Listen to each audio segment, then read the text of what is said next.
I'm Adrian Seet, and Nightline begins right now. The top stories. Malaysia's economy records better than expected expansion of 5.6%. And PM promises to carry out water supply project for Kelantan.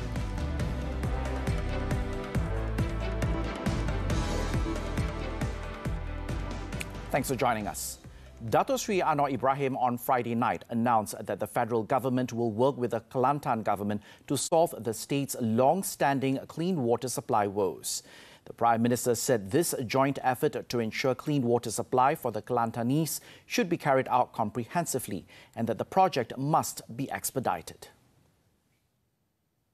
Saya sempat bincang ringkas dengan Menteri Besar, dengan Menteri Sumber Asli, Ning Nazmi, dan petang tadi saya dapat persembahkan pandangan untuk makluman Ketua Duli Yang Maha Mulia Tuanku Sultan.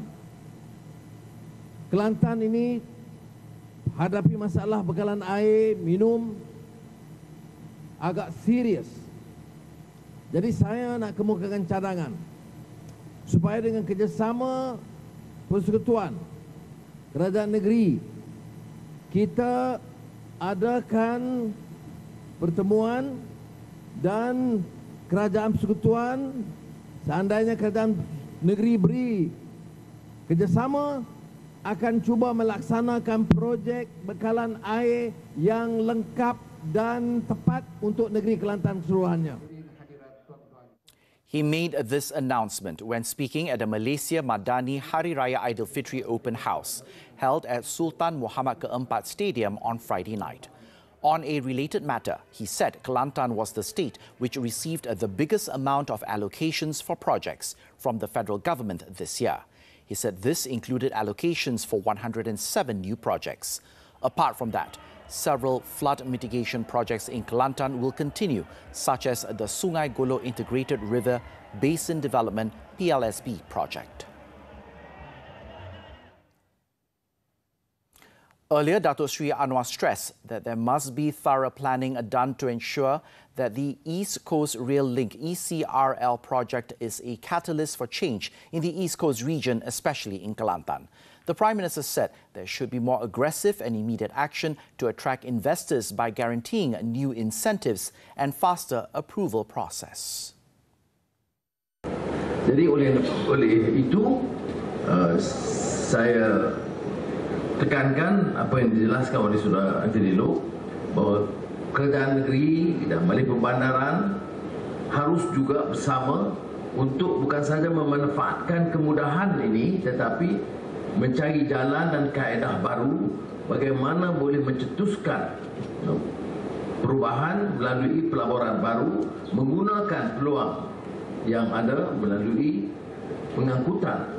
Bukan saja pengangkutan orang ramai rakyat, tapi juga pengangkutan dari segi bahan-bahan pengeluaran, pertanian dan industri.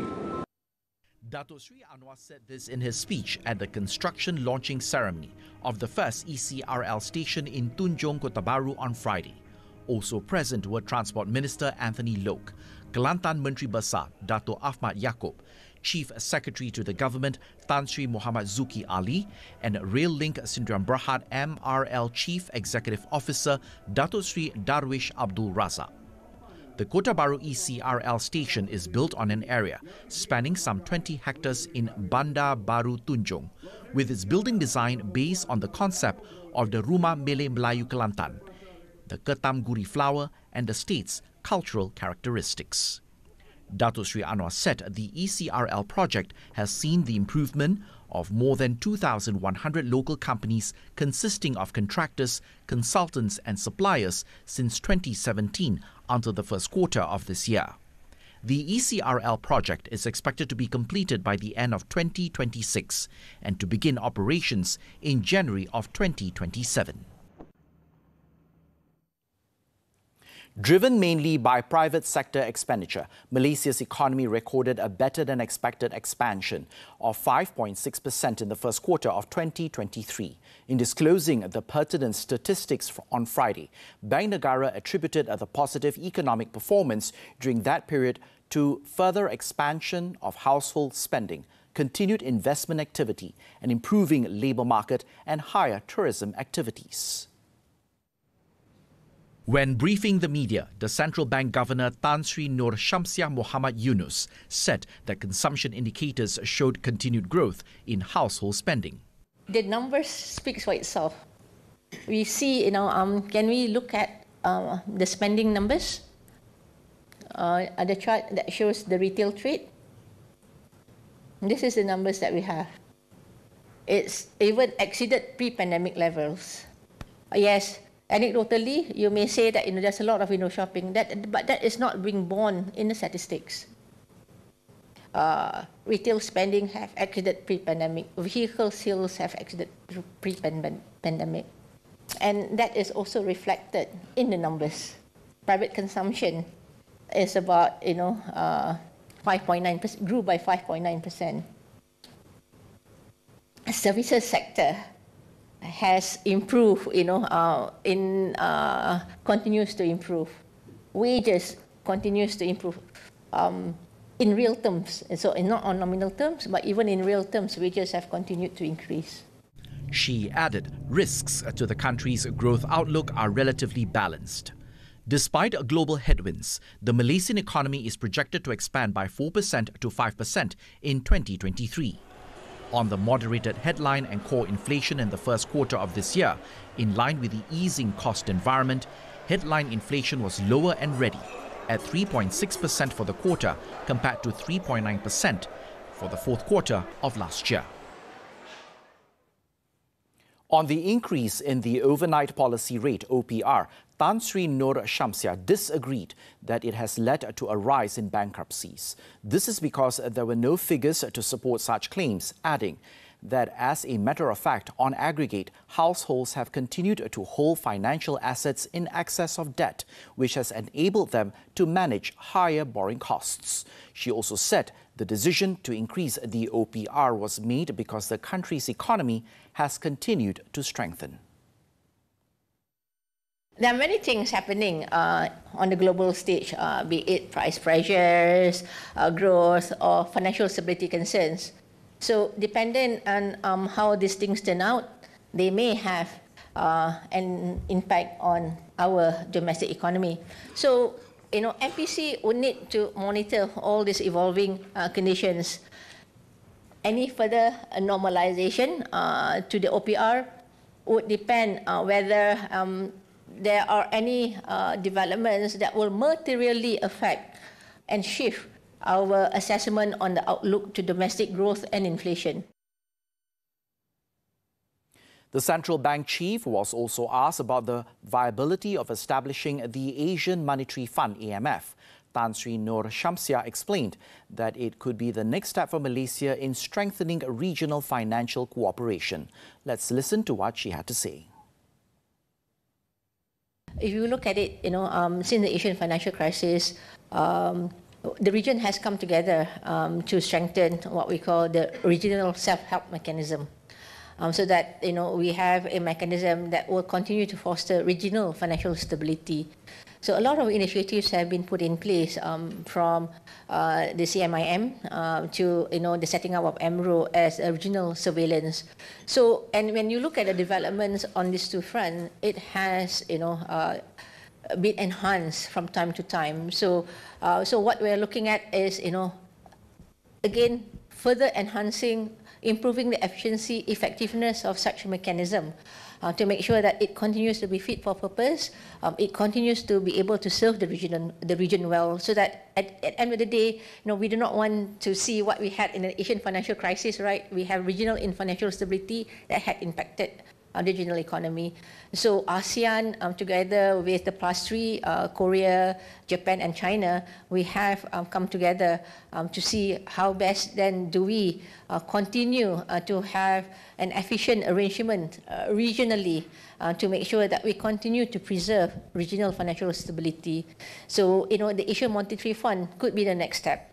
So, so that, again, we, like in anything else, we continue to see how best do we enhance, how best do we make it much more effective. The better-than-expected GDP figure also showed that Bank Negara's move to raise the OPR was timely. I think the economy has actually achieved a positive or commendable trajectory in terms of growth. And this has actually justified, the recent OPR has been justified because the economy has actually normalized, and therefore there is a need for the OPR to be aligned with the current state of the economy. And if you look at the past history, the OPR has been ranging between 3% to 3.25% between 2011 up until 2019. At that point in time, the economy was growing at a rate of 4% to 6%. So clearly, the effect of COVID-19 has been, behind us, and therefore the economy has accelerated quite nicely, and therefore any forms of stimulus has to be, gradually removed and aligned in accordance to the state of the economy. The GDP figure is also reflective of adjustments made by the government in its spending. Prime Minister Dato Sri Anwar Ibrahim has been signalling his government's seriousness in plugging budget leaks and making every ringgit count as the nation braces itself for global economic headwinds this year. The headline growth figure of 5.6% on an annual basis will be seen as quite positive considering the global environment and also the changes in government spending from last year, which was very high. But if you look at the quarter-on-quarter change in gross domestic product, you see that actually it's slightly lower during the first quarter of 2023 compared to the previous quarter in Q4 of 2022. Now, this is normal, but when you add in the seasonal adjustment and various statistical revisions, and also the adjustment in stocks and inventories, this is where you get a positive quarter-on-quarter growth figure of 0.9% in Q1 of this year.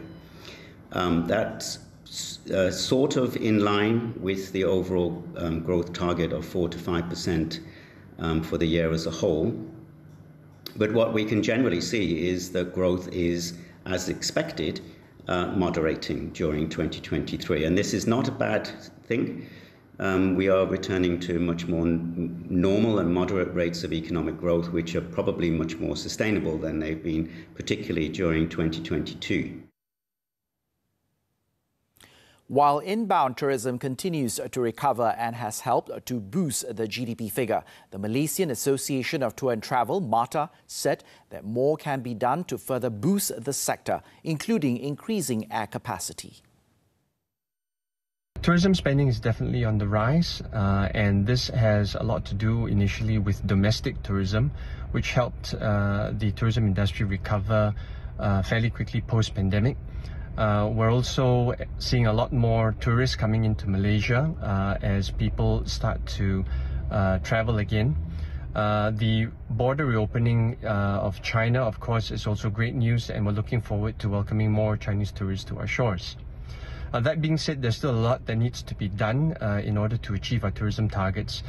Fundamentals need to be addressed adequately, and in terms of fundamentals, we're talking about increased air capacity. So private stakeholders, and especially the government, needs to find ways to encourage more airlines to fly more frequently into Malaysia, and not just to KLIA, but also to other airports like Penang, Langkawi, Sabah, Sarawak and Johor.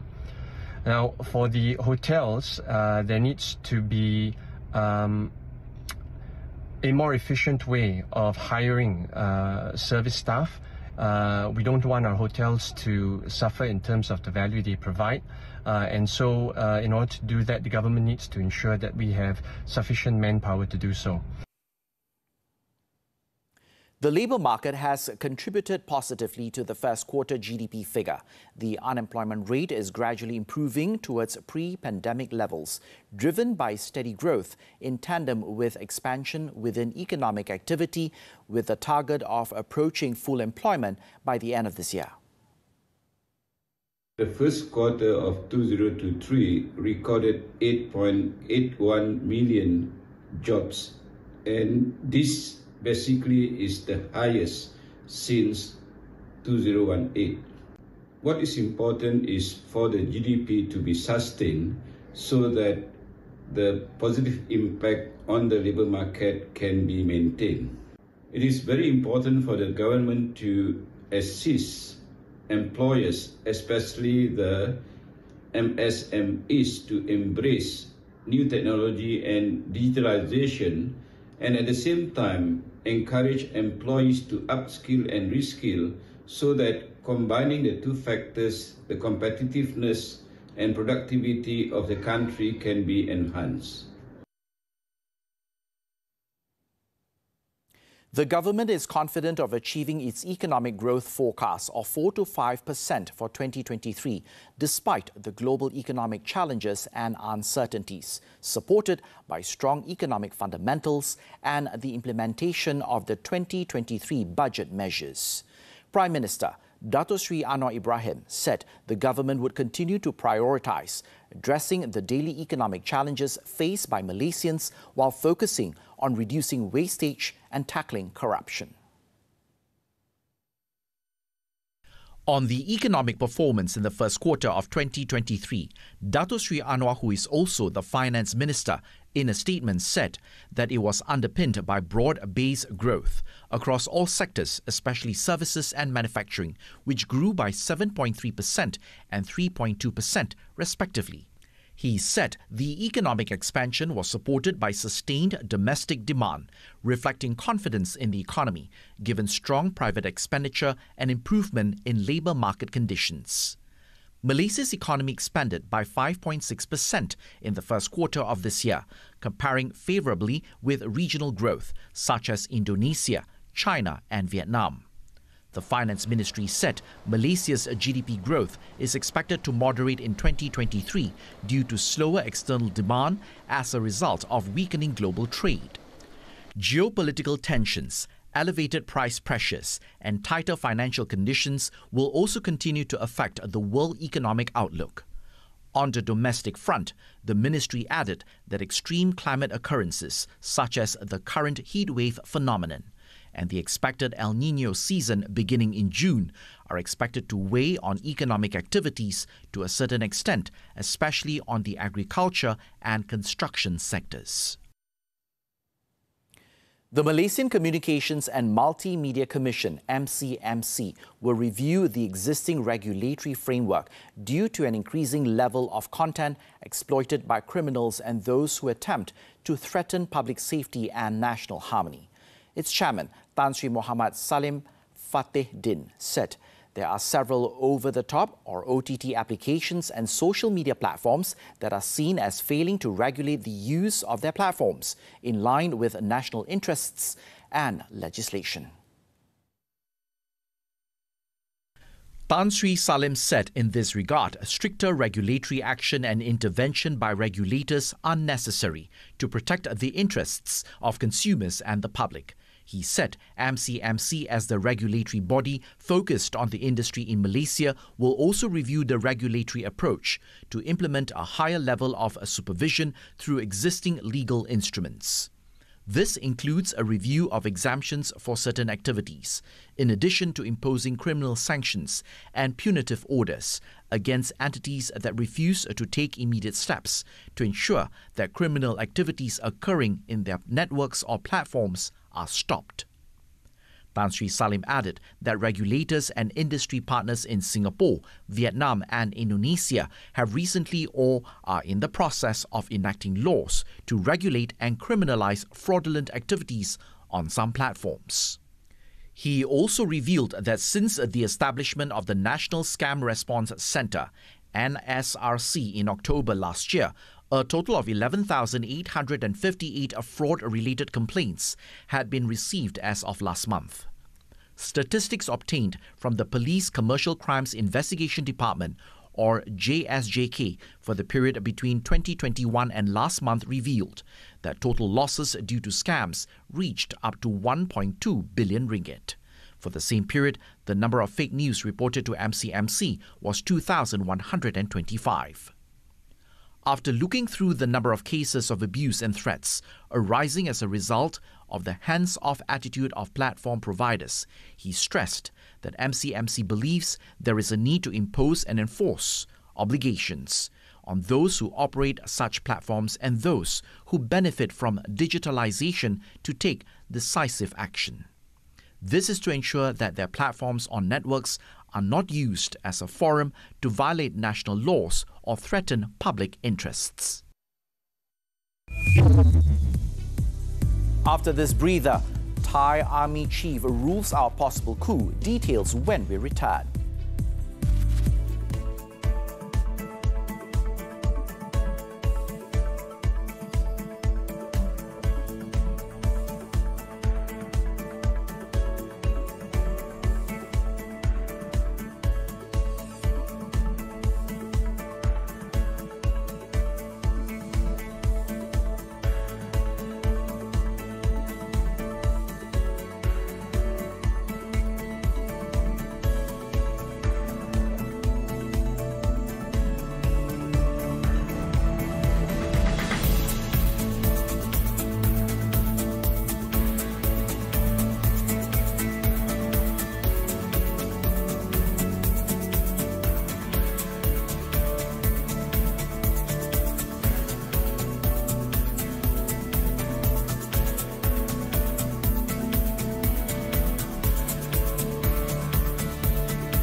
Welcome back.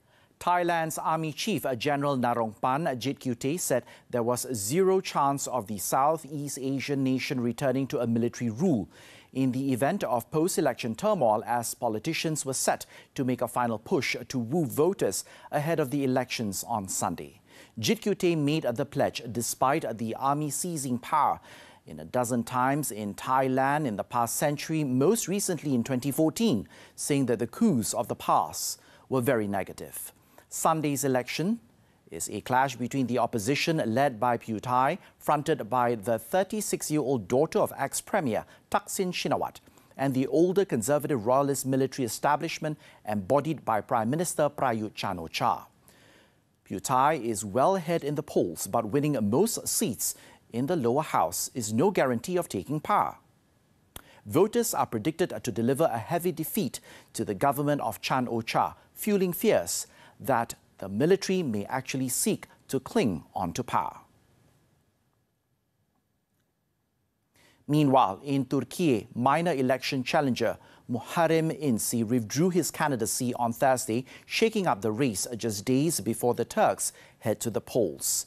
In the dramatic development, İnce of the Homeland Party announced that he was standing down from the presidential election just 3 days before the polls that have been billed as the most important in recent Turkish history. In a statement, İnce blamed an apparent smear campaign against him as the reason behind his decision to pull out from the race. The withdrawal of İnce could ultimately bolster the chances of top opposition candidate Kemal Kılıçdaroğlu spelling trouble for incumbent Recep Tayyip Erdogan. His withdrawal could reshape the last days of campaigning in what is seen as Erdogan's biggest test in his 2-decade reign. The United Kingdom will roll out its first driverless bus network in Scotland next week, with drivers on standby behind a steering wheel ready to take control should an emergency arise. The service, which aims to carry 10,000 passengers a week over a 22.5-kilometre route on 5 single-deck buses, will be the world's first automated local bus service. From Monday, the buses, which will travel at up to 50 miles per hour, will have a safety driver to monitor the technology as required by UK law, which does not yet permit fully autonomous vehicles. Drivers, however, do not touch the controls, while the vehicle is in autonomous mode and a conductor on board handles ticketing and passenger inquiries. The bus launch comes just a year after ministers announced £40 million British pounds sterling in grants to help bring driverless buses and vans to UK roads by 2025.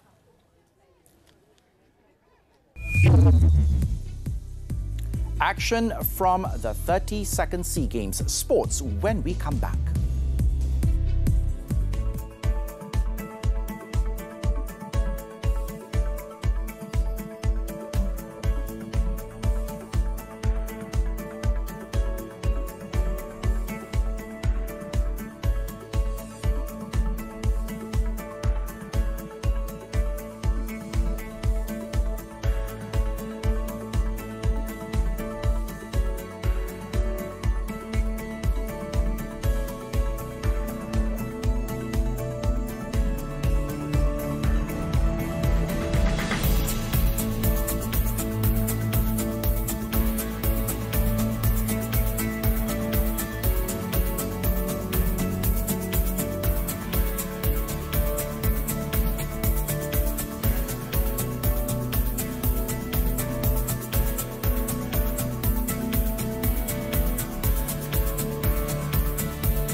We're back with sports, the 32nd SEA Games. The national contingent took home 4 more gold medals on Friday, taking the tally to 28. The latest gold medal came from taekwondo event, while the other 2 came from the wushu and cycling events. In the cycling event, Amirul Fakhruddin Mazuki served up a big surprise by successfully defending the men's individual road race gold medal for Malaysia. The Polygon Terengganu cycling team rider came up tops in a sprint finish at the end of the 150.6-kilometre race. It was his second medal of the Games after his silver effort in the criterium on Thursday. Aiman Cahyadi of Indonesia took silver ahead of Ronald Oranza of the Philippines.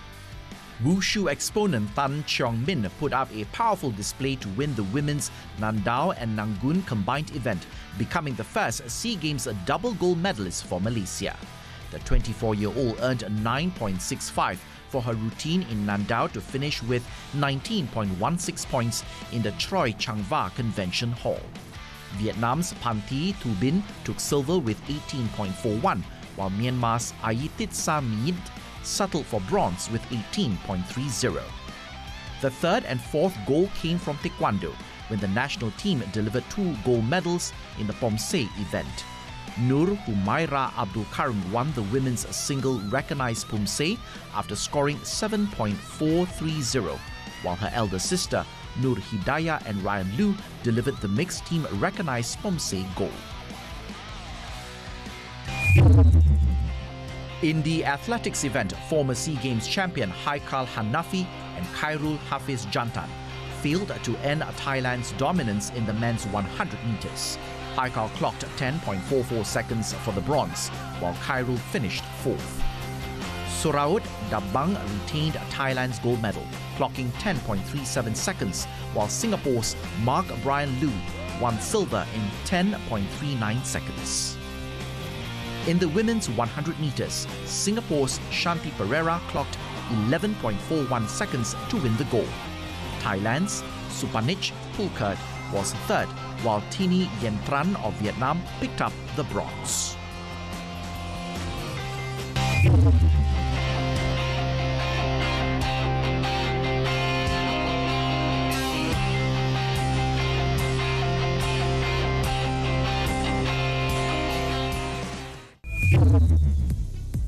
Still to come, young student attacked after disrespecting seniors. Stay with us.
The Malaysian Anti-Corruption Commission, MACC, has arrested a blogger to aid its probe into grave allegations involving a 41 million ringgit project for a government ministry.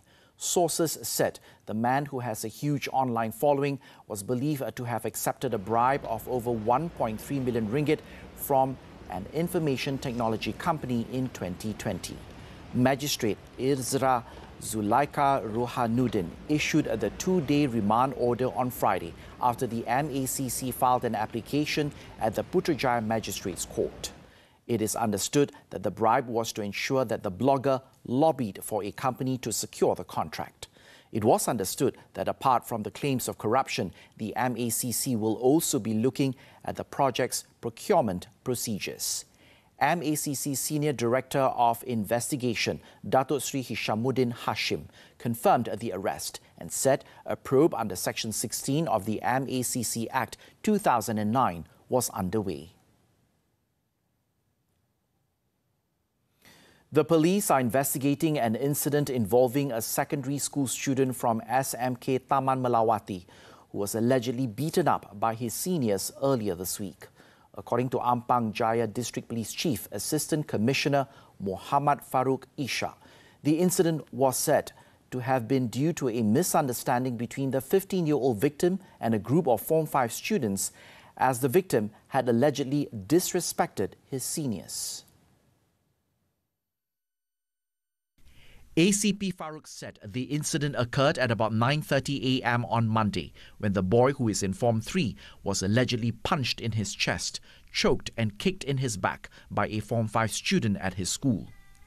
Later, at about 3 p.m, the victim was asked to go to the Bukit Marmar motocross track in Kemensah by 5 students, where he was punched in the face 4 times. The incident was witnessed by about 10 to 15 students. The victim suffered injuries to his forehead, jaw and neck.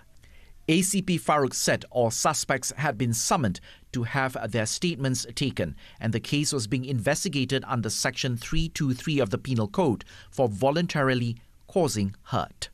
Earlier, a video showing the victim on the ground trying to protect himself while being beaten and kicked by the suspects had gone viral on social media.